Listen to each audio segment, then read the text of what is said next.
ప్రియమైనటువంటి దేవుని పిల్లలారా, కనుక రండి పరిశుద్ధ గ్రంథంలో కొన్ని సందర్భాలను మనం ధ్యానం చేద్దాం. పిల్లల్ని జాగ్రత్తగా పెట్టుకోండి. పిల్లల్ని అటు ఇటు తిరగనివ్వద్దు. పిల్లల్ని క్రమంగా మీ దగ్గర కూర్చోబెట్టుకోవాలని ప్రభునామములో తెలియజేస్తున్నాను.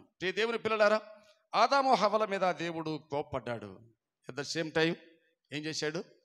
జాలి కూడా పడ్డాడు. వాత్సల్యత చూపించాడా? ఆదికాండము 3వ అధ్యాయము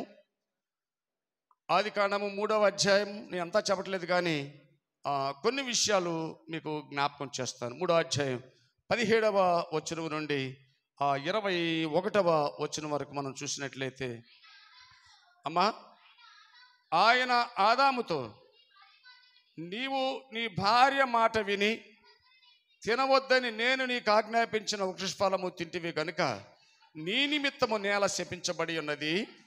ప్రయాసముతోనే నీవు బ్రతుకు దినములన్నీ దాని పంట తిందువు. అది ముండ్ల తుప్పలను గచ్చపదలను నీకు మొలిపించును. పొలములోని పంట తిందువు. నీవు నేలకు తిరుగు చేరు వరకు నీ ముఖపు చెమట కాచి ఆహారము తిందువు. ఏలయనగా నేల నుండి నీవు తీయబడితివి, నీవు మన్నే గనుక తిరిగి మన్నైపోదువని చెప్పాను. ఆదాము తన భార్యకు హవ్వ అని పేరు పెట్టెను. ఏలయనగా ఆదాము జీవం గల ఏలయనగా ఆమె జీవము గల ప్రతి దానికి తల్లి అని రాయబడింది. తర్వాత దేవుడు ఏం చేశాడు? 21వ వచనంలో దేవుడైన యెహోవా ఆదామునకును అతని భార్యకును చర్మపు చొక్కాయలను చేయించి వారికి, అక్కడ ఆగా, నేను చదివేటప్పుడు అక్కడ ఆగా, ఇదే వాత్సల్యత. కోపించాడు. మీరు దిగమర్లుగా బ్రతకండి, గెట్ అవుట్. దేవుని ఎంత విశాలమైన ప్రేమ అంటే, అదిగాక అది ప్రారంభ సంతానం. మానవుణ్ణి యవనస్తుడిగా చేశాడంతే. ఆదాముకి మనలాగా తల్లి గర్భానుభవాలు లేదు. ఆయన పుట్టుకతోనే యవనస్తుడు. హవ్వ కూడా పుట్టుకతోనే యవనస్తురాలు. ఎంతో గంభీరంగా వివాహాన్ని జరిగించాడు. వారు ఫలించాలని కోరుకున్నాడు, విస్తరించాలనుకున్నాడు, భూమిని నింపాలనుకున్నాడు, ప్రార్థనా పరులను కనాలనుకున్నాడు. కానీ హవ్వ యొక్క అల్ప విశ్వాసాన్ని బట్టి కదండి భయంకరమైనటువంటి విపత్తు భూమి మీద సంభవించడం అనేది జరిగింది. ఆ కాన్వర్సేషన్ ఏం జరిగిందో, ప్రభువు రావటం, వాళ్ళని అడగటం, చోటం దాక్కున్నా అనటం, అంజూరపు కచ్చడాలు కుట్టుకోవడం, ఇదంతా మనకు తెలుసు. ప్రతి వారిని అడిగితే ఒకరి మీద ఒకరు చాడీలు చెప్పుకోవడం తెలుసు. కానీ చివరిలో ఏమన్నాడంటే, ఇక నువ్వు నీ భార్య మాట విన్నావు, నా మాట వినలా. నా మాట వింటే ఆ క్రమం వేరుగా ఉండేది. నీ భార్య మాట వినటం వలన క్రమం తప్పింది. నా ఆలోచన డిఫరెంట్ ఆలోచన రావటం అనేది జరిగింది. కోపించాడు దేవుడు. కానీ వెంటనే ఇలా ఉన్నారు నా పిల్లలు అని చర్మపు చొక్కాయిలు తొడిగించే అనే దగ్గర ఏడ్చానండి. నేను ఇక్కడికి వచ్చిన కొన్ని వాక్యాలు చదువుతుంటే ఏడ్పు వచ్చింది. నిర్గమకాండ 33వ అధ్యాయం చదువుతున్నప్పుడు, ఈ తొడిగించాడు ఈ పదాలు చదువుతున్నప్పుడు ఎంత వాత్సల్యత చూపించు దేవుడు. కోపించాడు, వెంటనే చర్మపు చొక్కాయలు తొడిగించాడు. ఇది దేవుని యొక్క కృప. ప్రియమైనటువంటి దేవుని బిడ్డలారా, ఇందాక చదువుకున్నామే, ఆయన కోపము నిమిషం మాత్రమే, ఆయన దయ ఆయుష్కాలం అంట. నువ్వు బ్రతుకు దినాలు అన్నీ కూడా ఆయన దయ. నువ్వు ఎంతకాలం, ఎన్ని సంవత్సరాలు అంటే దేవుని దయ వల్ల 62 సంవత్సరాలు. విశ్వాసాలు చెప్పాల్సిన మాటలు. ఈ లోకస్తులు కూడా చెబుతారు ఆ మాటలు, ఎవరైనా వాడతారు దేవుడు అనే పదాన్ని. అవునా కాదా? ఏమంటే ఎన్ని సంవత్సరాలు అంటే దేవుని దయ వల్ల 62 సంవత్సరాలు, 15 సంవత్సరాలు, 20 సంవత్సరాలు అంటే అది దయ, దేవుని కృప. ఈ 62 నేను బ్రతికిన దినాలు, ఈ 62 సంవత్సరాల్లో ఎన్నో ఆయాసకరమైనటువంటి పనులు చేశాను. దేవుని దుఃఖపెట్టాను, దేవుని ఆయాస పెట్టాను. దేవుడు కూడా నేను చేసిన పాపాన్ని చూడలేక తన కళ్ళు గొప్పుకున్నంత దౌర్భాగ్య జీవితం జీవించి పౌలు గారు అన్నాడు, తెలియక చేసేదని బా మాట చూడండి, తెలియక చేసేదని కనికరింపబడ్డా, క్షమింపబడ్డా. అంటే ఏదైతే మనం తెలియక చేస్తామో వాటన్నిటికీ క్షమాపణ దొరికింది. నువ్వు క్షమింపబడి నీ పాపాలు పరిహరింపబడి పదే పదే ఇంకా పాపం చేస్తావంట.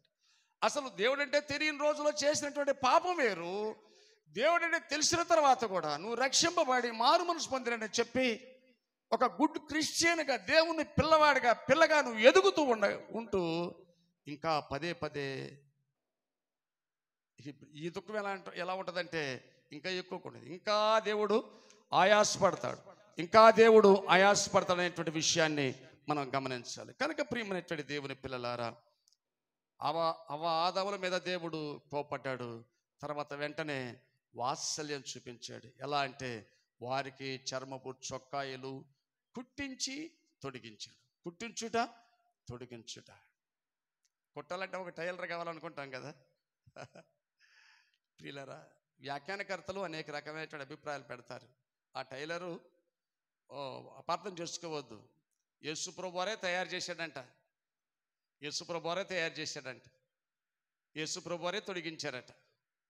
ఏమండి, అక్కడ ఒక పశువు వధించబడింది కదా, పాప పరిహారార్థము వధ అనేది అవసరమని అక్కడ కనబడుతుంది.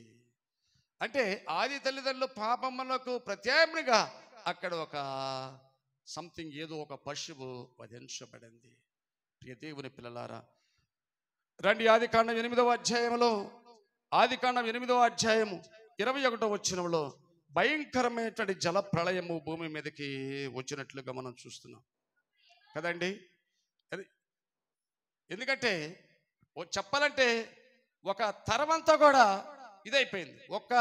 కేవలము నోవహు కుటుంబము మాత్రమే ఆ బ్రతకడం అనేది మనం చూస్తాం. ప్రియ దేవుని పిల్లలారా, దేవుని యొక్క కోపం ఎంత రగులుకుందంటే కదండి, ఈ మానవుడు ఆయుష్ అంటే ఆ రోజుల్లో సెఫీలు అనేటువంటి వారు ఉన్నారు. ఇక్కడ ఈ పక్కన కనపడతారు మనకి. 6వ అధ్యాయంలో 4వ వచనంలో సెఫీలు అనే బలత్కారులు వీరు భూమి మీద నిండటం, ఇది సపరేట్ టాపిక్. దేవదూతలు పడిపోవటం, ఆ తర్వాత అది ఎలా జరిగింది అనేది అదే సపరేట్ టాపిక్ కనుక దాని జోలికి నేను పోవట్లేదు.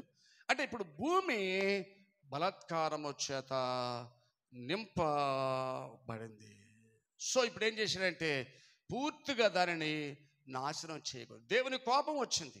భూమి మీదకి రావటం అంటే భూమి మీద ఉన్న ప్రజల మీదకి దేవుని యొక్క కోపం వచ్చింది కదండి. మానవుడు చేసిన పాపాన్ని బట్టి సృష్టి కూడా సర్వనాశనం అయిపోయింది. ప్రియమైనటువంటి దేవుని వారలారా, రండి ఒక్కసారి 8వ అధ్యాయం 21వ వచనంలో నోవహు చక్కగా ఆ పర్వతం మీద, అరోరోతు పర్వతం మీదకి వెళ్ళాడు. అక్కడికి వెళ్ళిన తర్వాత 21వ అధ్యాయంలో అప్పుడు యెహోవా ఇంపైన సువాసన నాఘ్రాడించి ఇక మీదట నరులను బట్టి భూమిని మరలా శపించను. ఇది వాత్సల్యత. దేవునికి స్తోత్రం. ఏమండి, ఏం జరిగింది? అందరూ చనిపోయారు. భూమి అంతా కూడా, పర్వతాలు కూడా మునిగిపోయింది. అరారోతు పర్వతం కూడా మునిగిపోయింది. అరాబోరోతు పర్వతం పైన 20 మూరల ఎత్తున నీళ్లు ప్రవహించినాయి. మొన్న ఒక రాత్రి ఒక పగలు కురిసినటువంటి ఆ కొద్ది వానికి ఇప్పుడు నువ్వు వచ్చేటప్పుడు కూడా పంటలు కనపడలా. మేమన్నా ఇక్కడున్న పంటలే కనపడకపోతే మన చేను ఇప్పుడులో కనపడదులే అన్న. మాది ఇంకా పల్లం, అది ఎప్పుడు కనపడుద్ది? రేపు కనపడిద్దో, ఇల్లుడు కనపడిద్దో. ఏమండి, అర్థమవుతుందా? చాలా తక్కువగా, పెద్ద సెకేం తగలేదు. లైట్గా వర్షం పడితేనే భూమంతా కూడా నీళ్ళతో నింపబడి వరదలు, వాగులు పొంగి, మరి 40 రాత్రులు పగలు ఏ వానది? జడివాన. ఇది మామూలు వాన కాదది, అది జడివాన, ఎరతెరిపి లేని వాన. ప్రజలందరూ కూడా చనిపోయారు. నోవహు మాత్రమే బ్రతికాడు. ఆయన ఓడ నుండి బయటకు వచ్చాడు. దేవునికి ఏం చేశాడు ఆయన? 20వ వచనంలో బలిపీఠము కట్టి పవిత్ర పక్షులన్నిటిలోనూ కొన్ని ఆ బలిపీఠం మీద దహన బలి అర్పించాడంట. అప్పుడు ఆ ఇంపైన సువాసనని గ్రహించాడంట. అప్పుడు వాత్సల్యత ప్రారంభమైంది. వాత్సల్యత ప్రారంభమైంది. ఏమనుకున్నాడంటే దేవుడు, అప్పుడు యెహోవా ఇంపైన సువాసనను ఆగ్రహించి ఇక మీదట నరులను బట్టి భూమిని మరలా శపించును. ఎందుకనగా నరుల హృదయాలోచన వారి బాల్యము నుండి చెడ్డది. నేను ఇప్పుడు చేసిన ప్రకారముగా ఇకను సమస్త జీవులను సంహరింపను. భూమి నిలిచినంత వరకు వెదకాలమును కోతకాలమును శీతోష్ణములను వేసవి శీతాకాలములను రాత్రి పగలను ఉండక మానవని తన హృదయములో అనుకున్నాడు. కోప్పడ్డాడు, కానీ అసలు వాడు బాల్యం నుంచే చెడ్డది. నేను చేసి ప్రయోజనం ఏమి? కొన్నిసార్లు మనం పిల్లల్ని దండించి అసలు వీడి బ్రతుకు మారదు, వీడి జీవితం మారదు, వీడింతే, వీడెందుకు పనికిరాడు వాడతాం ఆ పదాలని. ఎందుకంటే ఎన్నిసార్లు చెప్పినా వినట్లా. వీడంతే, వాడు బ్రతుకు మారదు. కానీ వాడు మారడు, వాడు బ్రతుకు మారదు, వాడి స్థితి మారదు అనుకున్నప్పుడు దేవుడు మాత్రం అనూహ్యంగా సౌలు బ్రతుకు మారుతుందని ఎవరైనా ఎక్స్పెక్ట్ చేశారా? ఎవరు అనుకోలేదు. సౌలు తన జీవితం మొత్తం క్రైస్తవులను చంపటమే విధిగా పెట్టుకున్నట్లుగా మనకు కనపడుతుంది. క్రైస్తవ సంఘాన్ని చూస్తే అతనికి కసి పెరిగింది. యుద్ధ భూమిని చూస్తే గుర్రం ఏమంటుందంట, ఆహాహా అని శ్వాస వదులుతూ కాలు దువ్విద్దంట. అట్లాగా ఎక్కడ ప్రార్థనా కోరికలు జరుగుతున్నాయో ఆ విషయం తెలిస్తే ఈయన అలాగా అక్కడ పోవటం చంపటం. దేవుని పిల్లలారా, దేవుడు అద్భుత రీతిగా ఆయన పట్టుకున్నాడు. ఆయన వాత్సల్యం చూపించేటటువంటి దేవుడు. దుర్మార్గుడు, మూర్ఖుడు, కఠినుడు, సంఘాన్ని హింసించాడు, కానీ అతడు దేవునికి అవసరమై ఉన్నది. దేవునికి స్తోత్రం. అతనికి దేవునికి అవసరమైంది. తన మనసులో అనుకున్నాడు, ఇతడు నాకు కావాలి. ఇప్పుడు ఇతనికి ధర్మశాస్త్రం తెలుసు, కానీ ధర్మశాస్త్రంలో నేనున్న సంగతి అతనికి తెలియదు. ఏ సంఘం కొరకైతే నేను ప్రాణార్పణ చేశానో, ఏ సంఘపు పాపపు కట్లు నేను విప్పానో, ఆ సంఘాన్ని ఇతను హింసిస్తున్నాడు. ఇప్పుడు అతని ఆ సంఘాన్ని పోషించేవాడిగా చేస్తా, ఆ సంఘాన్ని కట్టేవాడిగా చేస్తా, సంఘ స్థాపన ఇతని ద్వారా జరిగిస్తా. ఎంత గొప్ప దేవుడు, కనికరిస్తాడు దేవుడు. ఆయన అలాగా కోపిస్తా పోతే బ్రతకను, మాడిపోతాం అంతే. ఆ నిమిషం మాత్రం కోపానికే తట్టుకోలేవు. ఏమన్నాడు, నువ్వు తప్పుకో, నిమిషంలో నేను దీన్ని అంతే, నిమిషంలోనే జరిగిపోయింది అంతే. పెళ్ళున అగ్ని గంధకములు సొదమ పట్టణం జంట నగరాలని చెప్పి ఆ రోజు మీకు ఆ రెండింటిని జంట నగరాలని పిలుస్తారు. జంట నగరాలు రూపం లేనివిగా అయిపోయినాయి, మాడి మసిబొగ్గు అయిపోయింది. ప్రియమైనటువంటి దేవుని పిల్లలారా, కనుక ఆయన కోపిస్తాడు, ఎట్ ద సేమ్ టైం ఆయన వాత్సల్యత చూపిస్తాడు. నువ్వు వాక్యం వింటున్నప్పుడు నువ్వు ఆలోచన చేసుకో, ఎన్నిసార్లు దేవుని కోపించావో, ఎన్నిసార్లు దేవుని విసిగించావో, ఎన్నిసార్లు దేవుని ఆయాస పెట్టావో. ఒకసారి అలాగా కొంచెం ఆలోచించి, వాక్యం వింటూనే ఉండు, ఆలోచన చేస్తూనే ఉండు. ఆలోచన చేస్తున్నప్పుడల్లా ఆయన వాత్సల్యతను ఒకసారి జ్ఞాపకం చేసుకో, గుండె పిండపడుతుంది. ప్రియమైనటువంటి దేవుని పిల్లలారా, రండి లోకాసువార్త 15వ అధ్యాయంలో మనందరికీ జ్ఞాపకం వచ్చేటటువంటి ఒక ఉపమానం. ఏమిటి ఆ ఉపమానం అంటే కదండి, తప్పిపోయినటువంటి కుమారుని యొక్క ఉపమానం. ఇది మీ అందరికీ తెలుసు, కానీ సింపుల్గా చెబుతా. మరి కుమారుడి మీద తండ్రి వాత్సల్యత చూపించాడా, కోపంగానే ఉన్నాడా? వాత్సల్యత చూపించాల్సినంత పని చేశాడా? వాత్సల్యత చూపించాల్సినంత పని చేశాడా? తండ్రి కష్టపడి చెమటోర్చి సంపాదించిన ఆ సొమ్మును పంచుకుపోయాడు కదా, ఆస్తిని పంచుకుపోయాడు కదా, తండ్రి మీద తిరుగుబాటు చేశాడు కదా, నా ఆస్తి నాకు ఇవ్వమన్నాడు కదా, వ్యాపారం చేయాలన్నాడు కదా. తండ్రి గుండె మీద దాడి చేశాడు. కానీ తండ్రి హృదయం చాలా గొప్పదండి. తల్లిదండ్రుల హృదయం చాలా గొప్పది. ఇప్పుడు భూప్రపంచంలో చూస్తున్నాం, పనికిమాల తల్లుల్ని పనికిమాల తండ్రులు చూస్తున్నాం. మనొక తండ్రి చాలా కాలంగా తన కుమార్తెతోనే పాపం చేస్తూ ఉన్నాడంట. ఆ అమ్మాయి బయటపడి పోలీస్ స్టేషన్లో చెప్పింది. ఇవన్నీ తెలుసుకుంటే ఏంటి అసలు, ఎందుకు వీటన్నిటికీ ఒక మొత్తు కారణం. ఏ మొత్తు కారణం?